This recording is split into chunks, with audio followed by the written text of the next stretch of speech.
अस्मद्गुरुपरमगुरून् यतिवरपूर्णं सयामुनं रामं पद्माक्षनाथषडजित्सेनेशरमारमापतीं वन्दे वन्दे बृन्दावनचरं वल्लवीजनवल्लभं जयन्ती सम्भवं धाम वैजयन्ती विभूषणं श्रीमान् वेङ्कटनाथार्यः कवितार्केसरी वेदान्ताचार्यवर्यो मे सन्निधत्तां सदा हृदि कवितार्किकसिंहाय कल्याणगुणशालिने श्रीमते வெங்கடேஷாய வேதாந்த குரவே நமஹ. இப்படி சுவாமியினுடைய பெருமையை அனுசந்திக்கச்சே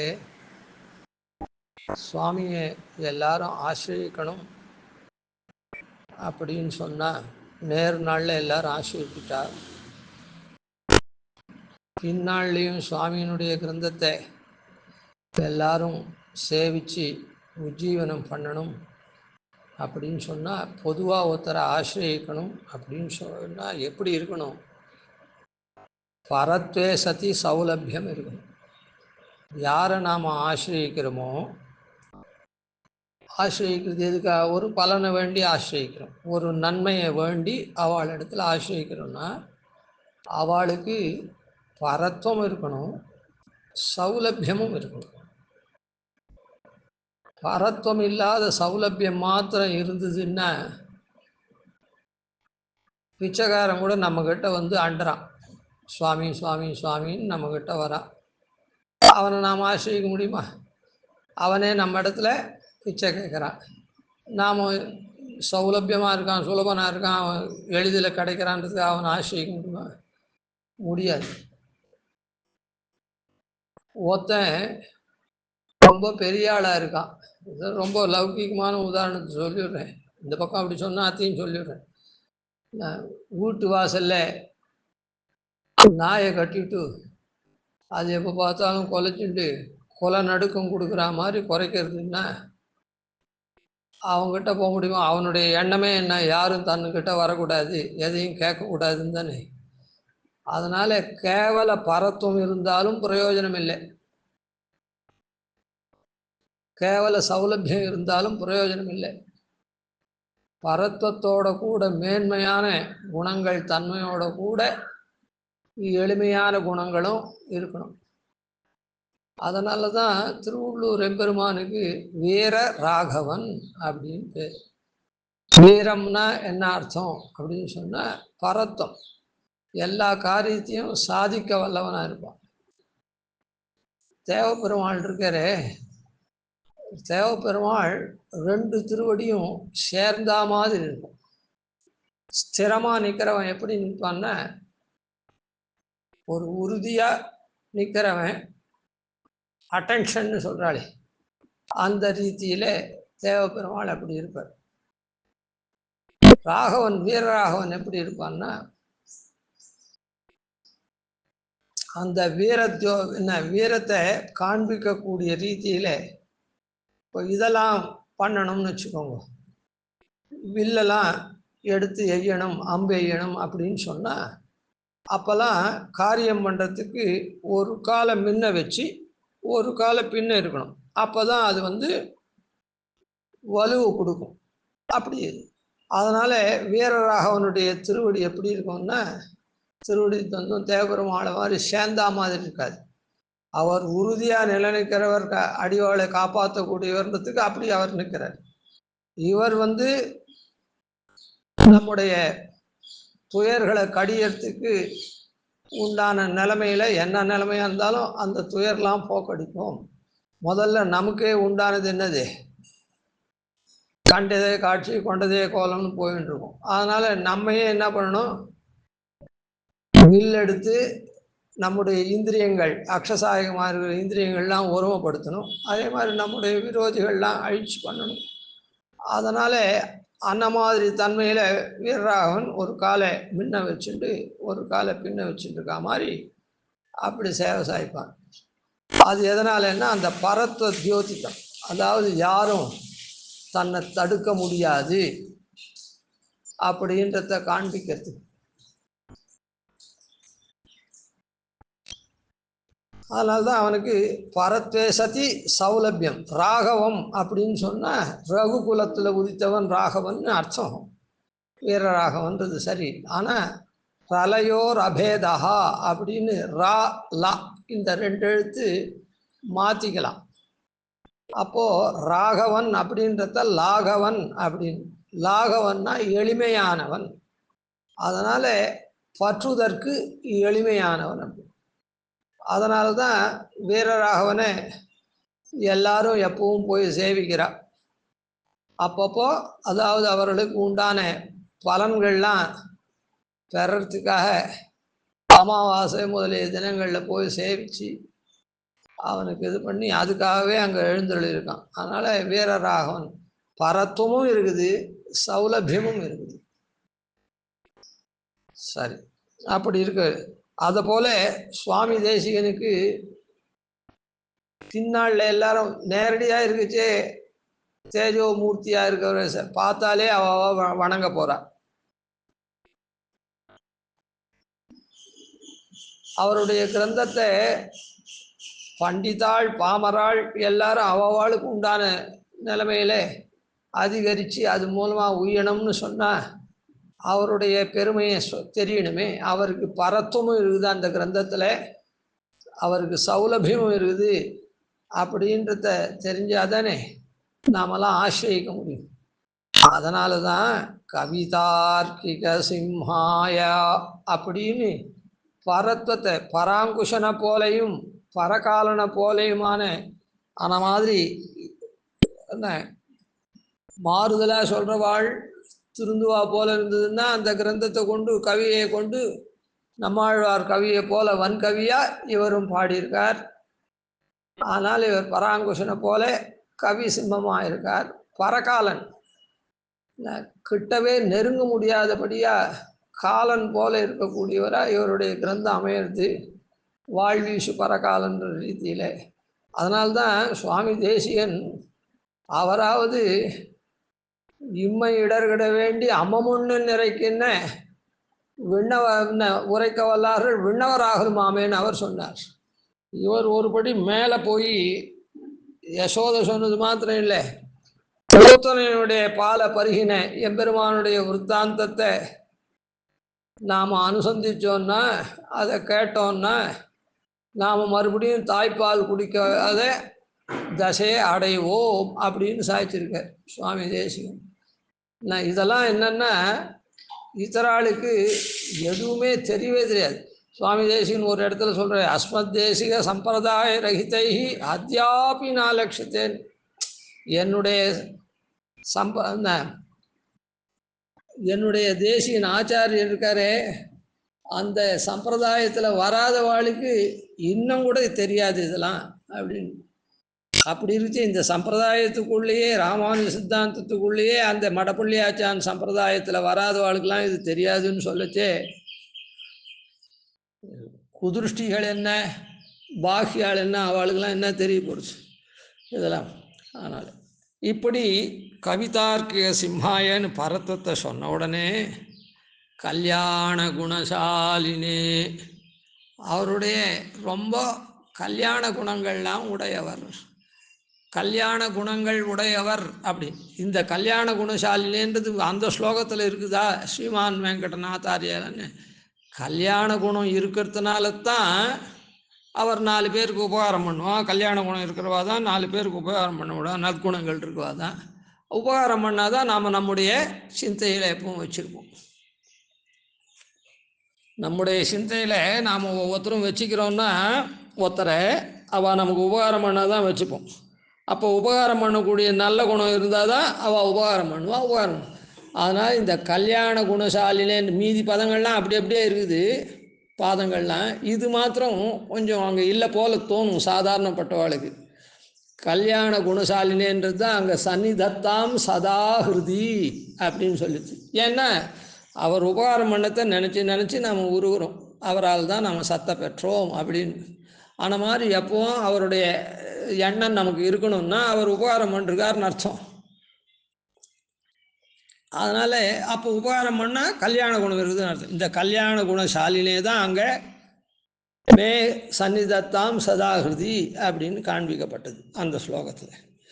எல்லாம் அந்த ஸ்லோகத்தில் இருக்கிறதே அது எளியவர்களும் அனுசந்திக்கிற மாதிரி அல்ல, இதுவும் எளியவர்கள் அனுசந்திக்கலாம். ஆனால் ரொம்ப பண்டிதாள்லாம் அவருடைய கிரந்தங்கள்லாம் மொத்தத்தையும் சேவித்து எல்லாம் பரமத நிரசன பூர்வமாக சொமத ஸ்தாபனத்தை பண்ணக்கூடிய மகான்கள்லாம் ஸ்தோத்திரம் பண்ணக்கூடியதாகவும் இது அமையிறது.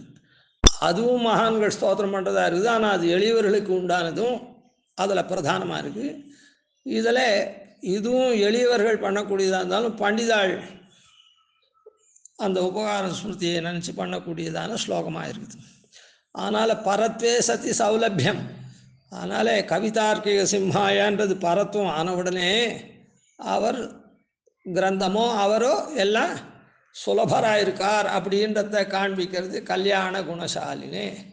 கல்யாண குணங்கள் அப்படின்னா தான் பெற்றதை இந்த வையமெல்லாம் பெறணும் அப்படின்னு யார் நினைக்கிறாளோ அதுதான் கல்யாண குணங்களில். கல்யாண குணங்கள்ன்றது வசத்தியான குணம். அதுதான் எம்பெருமானுக்கு. அதனால்தான் ஹேய பிரத்தினேகத்வே சதி கல்யாணைக தானத்துவம்னு சொல்கிறாளே. என்ன எம்பெருமானுடைய ஒரே குணம், உயர்ந்த குணம், தன்னளவாக எல்லாரையும் உயரெடுக்கணும், எல்லா ஜீவன்களையும் அப்படின்ற எண்ணம் தான் எம்பெருமானுக்கு. அதுக்கு உண்டான கிருஷியை எப்போவுமே பண்ணிட்டு இருக்கான் விடாத. தன்னளவாக எல்லாரையும் எடுக்கணும் அப்படின்னு நித்தியர்களே ஒரு மாதிரி நித்தியர்களாக சங்கல்பிச்சுட்டான். அதுக்கப்புறம் இந்த பத்த ஜீவர்களாக சங்கல்பித்தாலும் ஒரு நாளைக்கு தன்னளவாக அவளை உயர எடுக்கணும் அப்படின்னு சொல்லி அவளுக்கு உபாயத்தெல்லாம் சொல்லி அதுக்கப்புறம் அந்த உபாயத்தில் ஈடுபடுத்தி முக்தராக்கிறான். முக்தராக்கி அந்த நித்தியரோடு வாசி இல்லாதபடி அவளுக்கும் நித்தியர்களுடைய போகத்தை அப்படியே கொடுக்குறான். அதனால் தன்னளவாக உயர எடுக்கக்கூடியது. தனக்கு எப்படி குணாஷ்டக சம்பத்தி இருக்குதோ, அபகத பாப்மத்வாதிகள்லாம் இருக்குதோ, அதே மாதிரி ஜீவனுக்கும் அந்த குணத்தை குணாஷ்டக சம்பத்தியை கொடுக்குறான். தர்மபூத ஞானம் விகசித்தமாகுதுன்றது மாத்திரமில்லை, நித்தியாளுக்கு என்றைக்குமே சம்சாரத்தை இல்லாததுனால தர்மபூத ஞானம் விகசித்தமாக இருக்குது, எல்லாம் தெரியுது அப்படின்றது மாத்திரம் இல்லை. அதே மாதிரி உபாயத்தை அனுஷ்டித்து போகக்கூடிய முக்தனுக்கு தர்மபூத ஞானம் சங்கோச்சமாக இருந்ததெல்லாம் இப்போது கொஞ்சம் கூட திரோதானம் இல்லாமல், கர்மத்தினால திரோதானம் இல்லாமல் பூர்ணமாக விகசிதமாச்சு அப்படின்றது மாத்திரம் இல்லை. அபகத பாப்மத்வாதி குணம் தனக்கு உண்டான பசியற்ற தன்மை, பாபமற்ற தன்மை, ஜரையற்ற தன்மை, மரணம் இல்லாத தன்மை, சோகம் இல்லாத தன்மை, பசியற்ற தன்மை, தாகமற்ற தன்மை, அப்புறம் சத்திய காமம், நல்லத்தையே நினைக்கிறது, நினைச்சபடி நடத்துறது, சத்திய சங்கல்பம், இப்படின்ற இந்த 8 குணங்கள் தனக்கு உண்டானதை ஜீவனுக்கும் கொடுக்குறான்.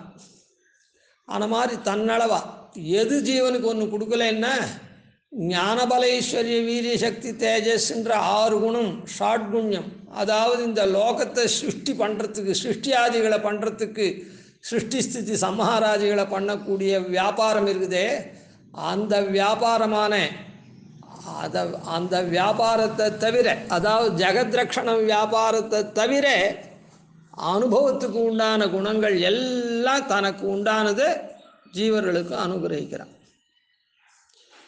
எப்படி ராஜாப்பட்டவன் நிர்வாகத்தை தான் வச்சுண்டு மற்றதெல்லாம் தன்னுடைய குடும்பத்தில் இருக்கவாளுக்கு எப்படி கொடுப்பானோ, மற்ற அனுபவங்கள்லாம் போக அனுபவங்கள்லாம் அதுபோல் எம்பெருமான் பண்ணுறான். சரி, அதனால் இந்த இடத்துல சுவாமி கல்யாண குணம் அப்படின்னு சொன்னால் தான் பெற்றதை மற்றவாளும் பெறணும்.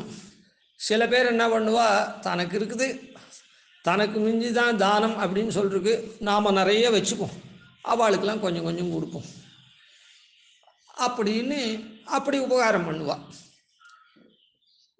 இல்லை, சில பேர் என்ன பண்ணுவான், உபகாரமே பண்ணாத கஞ்சனாக இருப்பான், அவனை பற்றி விட்டுருவான், அவனுக்கு குணமே இல்லைன்னு அர்த்தம். கல்யாண குணம் இருக்கிற குணவான் என்ன பண்ணுவான்னா மற்றவர்களுக்கு ஓரளவுக்கு உபகாரம் பண்ணுவான். ஆனால் அந்த கல்யாண குணம்ன்றது என்னதுன்னா தன்னளவா உயர எடுக்கணும். பவித்ராணாம் பவித்ரம் யோ மங்களானாஞ்ச மங்களம் அப்படின்னு. அதாவது தான் பவித்திரமாக இருக்கிறதுனால பவித்திரமாக்கணும் எல்லாரையும், தான் மங்களவானாக இருக்கிறதுனால எல்லாரையும் மங்களவானாக ஆக்கணும். அப்படின்லாம் உயர்ந்த குணம் இருக்குதே. அதான் தன்மை பெருத்தி தன் தாளினை கீழ் கொள்ளும் அப்பன்னு சொல்கிற பெருமாளை சொல்கிறோம் நாம், சாஸ்திரம் சொல்கிறது. அதனால் தன்னை போல் ஆக்கிறேன். அந்த மாதிரியான கல்யாண குணத்தை படைத்தவர் சுவாமி தேசிகன்.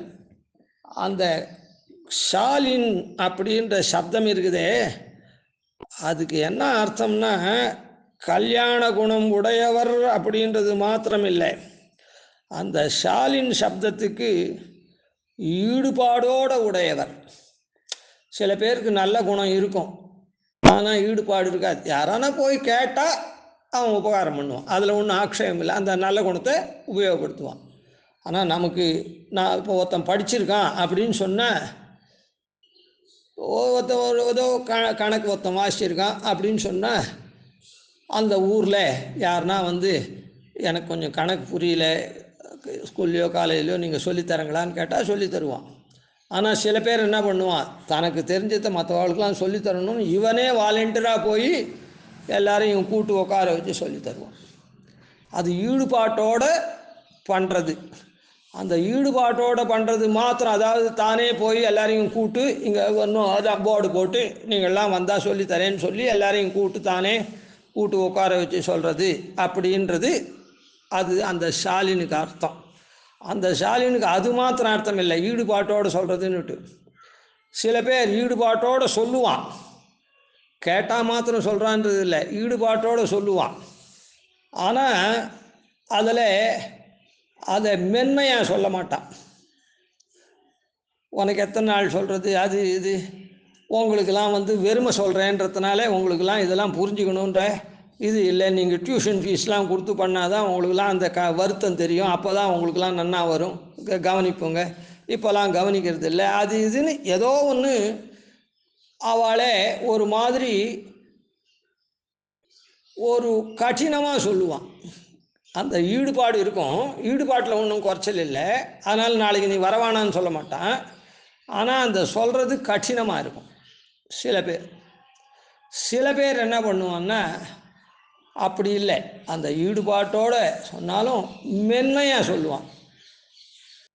உங்களுக்கெல்லாம் மற்ற ஊரில் இருக்க ஆளுக்கெல்லாம் இந்த ஃபெசிலிட்டி இருக்குதா, ஏதோ நான் இந்த ஊரில் இருக்கேன் சொல்லித்தரேன், நீங்கள் இதெல்லாம் இழக்கக்கூடாது, அதனால் நன்னா உபயோகப்படுத்திக்கணும் அப்படின்னு மென்மையாக சொல்லுவான். இவனும் அதான் சொல்கிறான், அவனும் அதான் சொல்கிறான். அவன் என்ன சொல்கிறான், நீங்கள்லாம் டியூஷன் ஃபீஸ் கொடுத்து படித்தாதான் உங்களுக்கெல்லாம் அந்த கஷ்டம் தெரியும், அப்போ தான் நன்னா கவனிப்போங்க, அப்போ தான் நீங்கள் இதெல்லாம் தெரிஞ்சுப்போங்க அப்படின்னு அந்த மாதிரி ஒரு கடினமான வார்த்தையை உபயோகப்படுத்துவான். இவன் அப்படி இல்லை, இதே மற்ற ஊரில் இருக்கவாளுக்கெல்லாம் இந்த ஃபெசிலிட்டி இருக்குதா, ஏதோ உங்களுக்கு இருக்குது, எனக்கும் ஒரு சான்ஸ் இருக்குது, நானும் சொல்கிறேன், நீங்களும் நான் இருக்கிறதுனால கேட்டுக்கிறேங்க, நன்னா கேட்டுக்கோங்க, இது மிஸ் பண்ணாதுங்க அப்படின்னு மென்மையாக சொல்லுவான். அதனால் ஈடுபாட்டோடு கூடவும் மென்மையாகவும் இருக்கக்கூடிய தன்மையை இது காண்பிக்கிறது. கல்யாண குணம்ன்றது ஏதோ தனக்கு இருக்கிறதுல பிறருக்கும் கொஞ்சம் போகிற கொடுப்போம்ன்றது மாதிரி இருக்கிறது குணம். கல்யாண குணம்ன்றது தன்னளவாகவே எல்லாரையும் உயர்த்தணுன்றது கல்யாண குணம். ஷாலின்ற சப்தம் குணசாலினே, கல்யாண குணத்தை ஈடுபாடோடு உடையவன், அதையும் மென்மையாக உபயோகப்படுத்தக்கூடியவன் அப்படின்றத காண்பிக்கிறது. அதனால தான் நேற்று ஒரு ஸ்லோகம் நாம் தேசிகந்து தன்னுடைய ஸ்லோகம் எப்படி இருக்குதுன்னு சொன்னாரே, அதிலேயே இதெல்லாம் தெரியுது. சங்கிப்தம் விஸ்ருதம் வா சரள சமுச்சிதம் சாவதான பிரியம் வா. யாராருக்கு எப்படியோ அப்படி எப்படிலாம் இறங்கி சொல்கிறார் அப்படின்னு சொன்னால் என்ன அர்த்தம், அதை மென்மையாக சொல்கிறாருன்னு அர்த்தம். ஈடுபாட்டோடு சொல்கிறார். ஏன்னா பெரிய விஷயம் இதெல்லாம் அப்படி தான் சொல்ல முடியும் அப்படின்னு இல்லை, சின்னவாளுக்கு தகுந்த மாதிரி சின்னதாக சொல்லணும்.